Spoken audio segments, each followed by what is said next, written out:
कहते हैं दिल्ली दिल भरों की है, दिल जलों की है। कहते तो ये भी हैं कि दिल्ली दिल फरेबों की भी है। और लकी यानी कि लक्ष्मण लाल अग्रवाल में ये सारे गुण मौजूद थे। लोग उसकी शक्ल को देखकर ही कह देते थे, अबे दिल्ली से हो क्या? लकी वैसे दिखने में स्मार्ट और अट्रैक्टिव था, पर जेब से खस्ता हालत होने की वजह से रहता बेहद सिंपल तरीके से था। शर्ट का रंग उड़ा हुआ और पैंट से पैबंद जुड़ा हुआ। कहने को तो उसकी उम्र के लड़के दिल्ली की सड़कों पर रात को मोटर बाइक दौड़ाते थे, लेकिन लकी उर्फ लक्ष्मण लाल अग्रवाल सिर्फ कमरे से कॉलेज में पढ़ाई और गर्लफ्रेंड डिंपल के साथ थोड़ा वक्त बिताना, फिर कॉलेज से दुकान से जब होम डिलीवरी आए तो वहां, और फिर घर चला जाता था। हाँ, कभी कभी जब वो किसी लड़के को खाली सड़क पर मोटर बाइक दंदनाते हुए देखता तो कहता,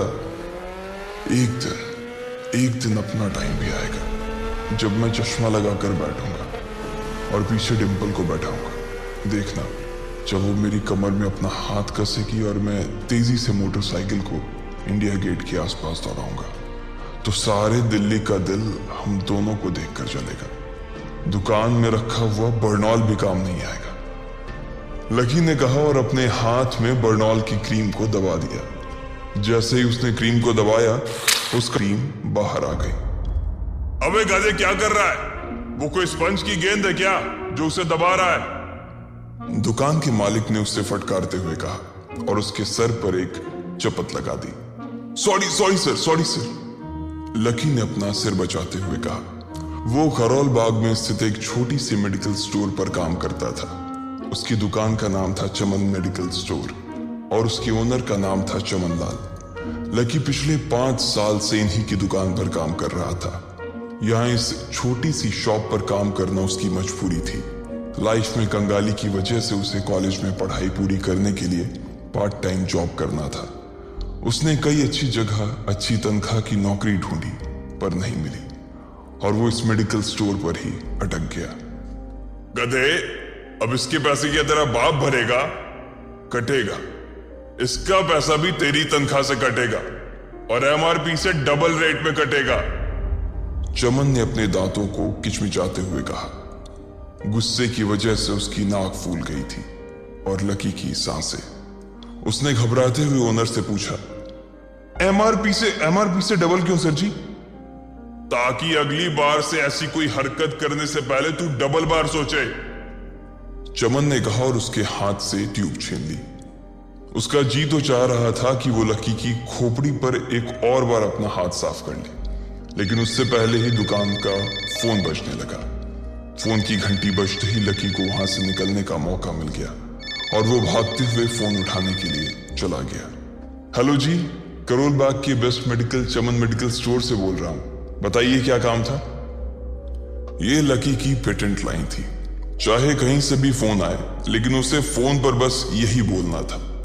जैसे ही इधर लकी ने अपनी बात कही, उधर से जवाब आया, मैं ब्लूमिंग नाइट होटल के कमरा नंबर 303 से बात कर रहा हूँ। एक छोटा सा ऑर्डर है, नोट करो और जल्दी से होटल पर डिलीवर करवा दो। वो एक लड़के की आवाज थी। उसकी आवाज में काफी भारीपन और एक अजीब सी जल्दबाजी थी। जैसे ही लकी ने वो आवाज सुनी, पता नहीं क्यों उसे वो आवाज जानी पहचानी सी लगी। जी सर, बताइए आपका क्या ऑर्डर है? हाँ तो लिखो, हार्ट प्ले के 2 पैकेट और 1 पैकेट टिश्यू। लकी, जो कि अपना पेन लेकर खड़ा था, हार्ट प्ले का नाम सुनते ही झिझक गया। असल में हार्ट प्ले नाम का एक कंडोम आता था और इसलिए उसका नाम सुनते ही लकी शर्मा गया था। इतने साल से भी मेडिकल की स्टोर पर काम करने के बाद उसे इन चीजों का नाम सुनने में शर्म आती थी। हेलो भाई, लिखा कि नहीं लिखा? उस आदमी ने फिर से लकी से पूछा। जी सर, लिख लिया सर, लिख लिया। लकी ने खिसियाकर हंसते हुए कहा। लिख लिया तो फिर लेकर निकल, उस लड़के ने कहा। उसकी आवाज सुनकर ना जाने ऐसा क्यों लग रहा था कि वो बहुत बड़ा आदमी था। जी सर, लेकिन सर बाहर तो बारिश हो रही है, लकी ने कहा। उसने देखा कि बाहर बहुत तेज बारिश हो रही थी। उनकी दुकान के सामने पानी भर गया था और तेज हवाओं की वजह से चमन मेडिकल स्टोर का बोर्ड भी गिर गया था।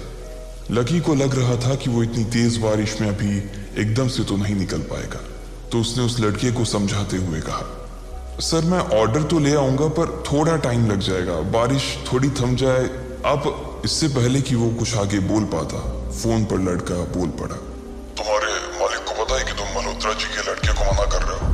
हाँ पता है, बारिश हो रही है, इसलिए सारा सामान अच्छे से थैली में पैक करके लाना और लेट नहीं होना चाहिए, समझे? उस लड़के ने कहा, और इससे पहले कि लकी आगे कुछ कह पाता उसने फोन काट दिया। उधर से लकी के दुकान का ओनर उसे घूर कर देखा जा रहा था। लकी के हाथ में पेन और पेपर देखकर ही वो समझ गया था कि उसके पास कोई ऑर्डर आया था। आज वैसे भी इतनी बरसात होने की वजह से सुबह से इक्का दुक्का ग्राहक ही दुकान पर आए थे। ऐसे में उसकी दुकान का मालिक एक भी ऑर्डर को छोड़ना नहीं चाहता था। वो लकी को देख रहा था और लकी बारिश की ओर देख रहा था। बारिश का बहाना नहीं चलेगा, जाना पड़ेगा, चमन लाल ने कहा। मैं बहाना नहीं कर रहा सर, थोड़ी बारिश धीमी हो जाए तो मैं चला जाऊंगा। अभी आप खुद ही देखिए कितनी तेज बारिश है।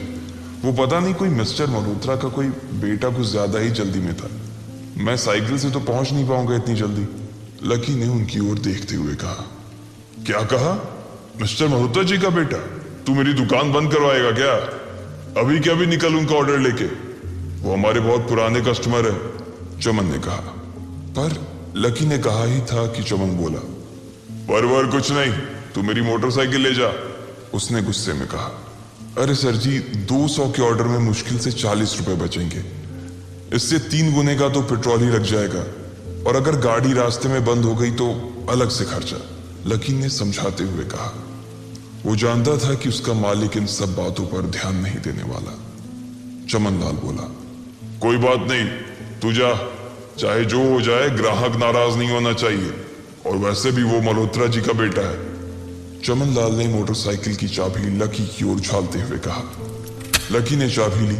उसे देखकर उसके अंदर मिक्स फीलिंग आ गई। एक तो वो बहुत खुश हुआ कि बड़े दिनों बाद बाइक चलाने को मिलेगी, पर वहीं दूसरी तरफ दुखी इसलिए हुआ कि बाइक मिली भी तो ऐसी तेज बारिश में, अगर खराब हो गई तो इसकी चपत भी उसके सिर पर ही पड़ेगी। वो मुंह लटकाकर रेनकोट और हेलमेट पहनते हुए वहां से निकल गया। बाहर आकर बाइक को देखा तो लकी ने मन में सोचा, चलो ठीक है, जो होगा देखा जाएगा, कम से कम बाइक तो चलाने को मिल रही है। दरअसल लकी इतने साल काम करने के बाद भी अपने लिए एक मोटरसाइकिल नहीं ले पाया था। लकी की तनख्वाह ही इतनी भर थी कि सिर्फ उसके कमरे का किराया, उसकी साइकिल में डालने वाली हवा का खर्च, बिजली पानी का बिल और डिम्पल के साथ महीने में 1-2 बार बाहर खाने का खर्चा ही निकल पाता था। उसे डिम्पल की कही बात अक्सर याद आती थी, लकी अगर अगले 2 महीने में तूने बाइक नहीं खरीदी ना तो मैं तेरे से ब्रेकअप कर लूंगी, देखना।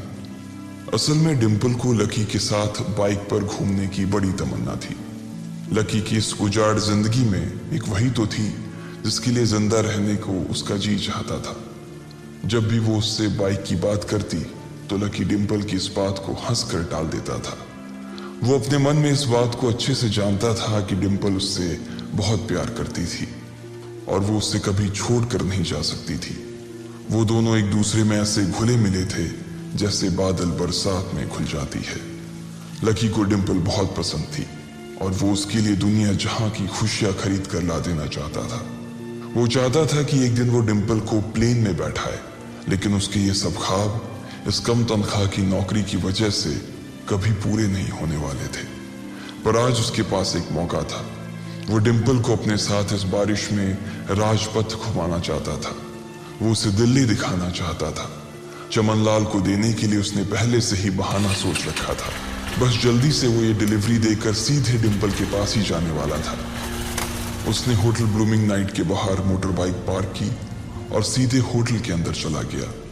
लकी ने रिसेप्शन पर पहुंचकर नमस्ते करते हुए रिसेप्शनिस्ट को बोला, जी मैं चमन मेडिकल स्टोर से आया हूं, रूम नंबर 303 का ऑर्डर था सर। रिसेप्शन पर खड़ा आदमी उसके हाथ में काली थैली को देखकर समझ गया था कि उसमें क्या था और वो मंद ही मंद मुस्कुराते हुए बोला, 3rd फ्लोर पर है, लिफ्ट से चले जाओ, रेनकोट यहीं उतार देना। जैसा उस आदमी ने कहा लकी ने ठीक वैसा ही किया और लिफ्ट में चढ़ने के कुछ ही देर बाद वो 3रे माले पर पहुंच गया था। वो रूम नंबर 303 के बाहर पहुंचा और उसने डोरबेल बजाई। जैसे ही दरवाजा खुला, लकी ने थैली आगे बढ़ाते हुए कहा, नमस्ते, मैं चमन मेडिकल स्टोर से लकी, ये आपका। इससे पहले कि लकी आगे कुछ कह पाता, उसकी आंखें फटी की फटी रह गई थी। उसने अपने सामने जो देखा, उसके बाद उसे ऐसा लगा कि बंद छत के नीचे भी उसके ऊपर आसमान से आकर एक जोरदार बिजली गिर गई थी। उसके सामने एक लड़की खड़ी थी। वो लड़की और कोई नहीं बल्कि उसकी गर्लफ्रेंड डिम्पल ही थी। उसने एक पर्पल कलर का नाइट गाउन पहन रखा था। उसके काले घने बाल गीले थे और उसने उन्हें अपने कंधे पर फैला रखा था। उसकी खुशबू से ही ये चीज साफ पता चल रही थी कि वो अभी अभी नहा कर आई थी। डिम्पल, तुम यहाँ क्या कर रही हो? लकी को अपनी आंखों पर विश्वास ही नहीं हो रहा था। उसने 2 बार अपनी पलकें झपका कर देखा, लेकिन दोनों बार ही उसे अपने सामने डिम्पल ही नजर आई। तुम यहाँ क्या मेरा पीछा करते हुए आए हो लकी? डिम्पल ने उल्टा उसी के ऊपर पलटवार करते हुए कहा। लकी को देखकर उसके दिल की धड़कन भी तेज हो गई थी। उसे उम्मीद नहीं थी कि लकी यहाँ आ जाएगा। उसने ना तो सुबह से उसे फोन किया था और ना ही उसके मैसेज का कोई जवाब दिया था। वो अपने मन में सोचकर बैठी थी कि वो अगले दिन खुद ही उससे मिलकर बोल देगी कि उसकी तबीयत खराब थी। डिम्पल बेबी, क्या हो गया? किससे बात कर रही हो? अचानक से एक गबरू जवान सा लड़का दरवाजे के पास आकर खड़ा हो गया था। उसने बनियान पहन रखी थी। लकी उसे पहचान गया था। साले राहुल के बच्चे, तेरी हिम्मत कैसे हुई मेरी डिम्पल को हाथ लगाने की? लकी ने जैसे ही राहुल को देखा, उसके तन बदन में मानो आग सी लग गई थी। वो उसे इस वक्त इतना बुरा मारना चाहता था, इतना बुरा पीटना चाहता था, जिसकी कोई हद सीमा नहीं थी। लकी जिस कॉलेज में पढ़ता था, राहुल और डिम्पल भी उसी में पढ़ते थे और वो कॉलेज राहुल के फादर का ही था। डिम्पल ने राहुल के पिता की एक कंपनी में जॉब पकड़ ली थी और राहुल उस पर बहुत लाइन मारता था।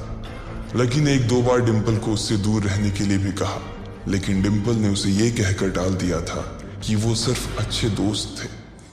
आज भी इससे पहले कि वो आगे बढ़ता, डिम्पल उन दोनों के बीच आ गई। रुक जाओ, डिम्पल ने गुस्से में कहा और लकी के सीने पर हाथ रखकर उसे रोक दिया। लकी लंबी सांसें ले रहा था और कुछ ही सांसों के बाद उसका गुस्सा शांत हो गया। अब डिम्पल के पास भी छुपाने के लिए कुछ नहीं था, इसलिए उसने लकी से कहा, लकी, आज से तुम्हारा और मेरा ब्रेकअप। ब्रेकअप? लकी के पैरों के नीचे से जमीन खिसक गई थी। उसकी आंखें नम हो गईं। लकी को उसकी बातों पर विश्वास नहीं हो रहा था। उसने डिम्पल की ओर देखा और बोला, डिम्पल, हम पिछले 1 साल से एक दूसरे के साथ हैं और तुम हो कि मुझसे ब्रेकअप करना चाहती हो? अरे मैं तो तुम्हारे लिए नई बाइक लेने वाला था। चल रहने दे, आज ही याद आई है तुझे बाइक की। अरे तेरे पास मुझे बाहर घुमाने के लिए, खिलाने पिलाने के लिए पैसे तो है नहीं। तू कहां से लेगा बाइक? और अगर ले भी लेगा तो उसमें पेट्रोल कहां से डलवाएगा? तेरी 8,000 रुपए महीने की नौकरी, उसमें होगा ये सब? लोग हंसते हैं मेरे ऊपर जब मैं सरोजनी में तेरे साथ घूमती हूँ। मैं ऐसी लाइफ नहीं जीना चाहती लकी। मैं तेरी तरह गरीब नहीं रहना चाहती। तूने मुझे फंसाया था, उल्लू बनाया था तूने मुझे, इसलिए मैंने राहुल से मैचअप कर लिया है। आज से यही मेरा बॉयफ्रेंड है, डिम्पल ने गुस्से में कहा। अच्छा, तो बेबी ये है तुम्हारा वो बेकार सा एक्स बॉयफ्रेंड? राहुल ने पूछा और डिम्पल के बगल में आकर खड़ा हो गया। फिर उसने लकी के हाथ से थैली उठाई और उसमें से हार्ड प्ले का पैकेट निकालकर उसे चिढ़ाने के लिए उसे हवा में लहराने लगा। बाप रे, इससे बदकिस्मत इंसान इस दुनिया में और कौन होगा? राहुल ने उसकी टांग खींचते हुए कहा। लकी के पास उसकी बात का कोई जवाब नहीं था। उसने गुस्से से डिम्पल की ओर देखा और अपनी हाथों की मुट्ठी भींच ली। फिर वो वहां से निकल गया। अबे पैसे तो ले जा, सब कुछ फ्री में देता जाएगा क्या? राहुल ने जोर से ठहाके लगाते हुए कहा, लेकिन लकी बिना उसकी बात सुनते ही निकल गया। उसके दिमाग में डिम्पल के कहे शब्द गूंज रहे थे। उसने कभी सपने में नहीं सोचा था कि डिम्पल उसके साथ कुछ ऐसा भी कर सकती थी। जिस इंसान के लिए वो इतना कुछ करना चाह रहा था, उसे उसकी कोई कदर ही नहीं थी। लकी इतना हताश हो गया था कि बुरी तरह से रोने लगा। इस बार वो लिफ्ट से नहीं बल्कि सीढ़ियों से नीचे उतरा और एक ही एक सीढ़ी उतरने के साथ उसके आंसू आंखों से छलकते जा रहे थे। जब उसकी आवाज सुनकर कुछ लोग अपने कमरे से बाहर आए तो लकी ने तुरंत अपने आंसू पोंछे और तेजी से वहां से भाग गया। उसे जिंदगी में पहली बार प्यार हुआ था और पैसों की कमी की वजह से ना सिर्फ उसका प्यार बल्कि उसकी पूरी जिंदगी बर्बाद हो गई थी। लकी जैसे ही बाहर आया तो उसने देखा कि बाहर अंधेरा हो गया था। आसमान में तेज बिजली कड़की और बारिश जो थमी थी एकाएक फिर से झमाझम बरसने लगी। ये देख लकी के थमे हुए आंसू एक बार फिर से छलक गए। उसका दिल बुरी तरह से डूब चुका था, लेकिन उसे इस बात की खुशी भी हो रही थी आखिर आज उसे डिंपल का असली चेहरा नजर आ गया था। वो तो उसके साथ घर बसाने की सोच रहा था, लेकिन अच्छा हुआ कि उसने पहले ही उसका घर बर्बाद होने से बचा लिया। लकी को दुख तो बहुत हो रहा था, पर उसे यह भी लग रहा था कि उसे आगे चलकर यही दुख उसे खुशी देने वाला था। लेकिन एक चीज थी जो लकी को परेशान कर रही थी, वो थी उसकी माली हालत। उसकी जेब इतनी तंग थी कि उसे फटी हुई जेब की पैंट पहनकर घूमना पड़ता था। कभी कभी तो लकी सिर्फ रोटी खाकर दिन काट लेता था। वो कब से कोशिश कर रहा था कि कोई अच्छा काम पकड़ सके, लेकिन उसे कोई काम देने को राजी नहीं था। उसने टूटे हुए दिल को दिलासा देते हुए मन में सोचा कि डिंपल पर खर्च होने वाले पैसे बच जाने से शायद उसके हालत सुधर जाएंगे, पर फिर भी वो रातों रात रईस नहीं हो जाने वाला था। उसने ऊपर आसमान की ओर देखा और जोर से चिल्लाया, अगर इतना ही अनलकी बनाना था तो फिर नाम लकी क्यों रखा भगवान। वो जितनी जोर से चिल्ला सकता था उतनी जोर से चिल्लाया। उसकी आवाज से आसपास खड़े लोग एक बार तो डर गए थे। लकी ऊपर ही देख रहा था और उसके आंसू बारिश के पानी के साथ मिल गए थे। जैसे ही वो फूट कर रोने को था तभी उसके फोन पर एक मैसेज आया। जैसे ही लकी ने अपना फोन निकालकर उस मैसेज को पढ़ना शुरू किया, उसकी तो आंखें ही चमक गई। अचानक उसके आंसू हंसी में बदल गए और वो जोर जोर से वहीं सड़क पर नाचने लगा। उस मैसेज में लिखा था, परिवार की रिसर्च और परिवार के निर्णय के हिसाब से अग्रवाल परिवार का वारिस लक्ष्मण लाल अग्रवाल उर्फ लकी ने गरीबी अभ्यास की परीक्षा को पास कर लिया है और आज से ही वो उस जमीन और उस जायदाद का मालिक हो जाएगा जो परिवार ने उसके नाम कर रखी थी। ये एक ऐसा मैसेज था। आखिर कौन था लकी? क्या थी उसकी असलियत? और वो कैसे रातों रात ही अनलकी से लकी हो गया था? इन सारे सवालों के जवाब अगर आप जानते हैं तो प्लीज कमेंट बॉक्स में कमेंट करके हमें भी बताएं। और आगे की कहानी जानने के लिए हमारे साथ सुनते रहें लखपति सिर्फ पॉकेट FM पर।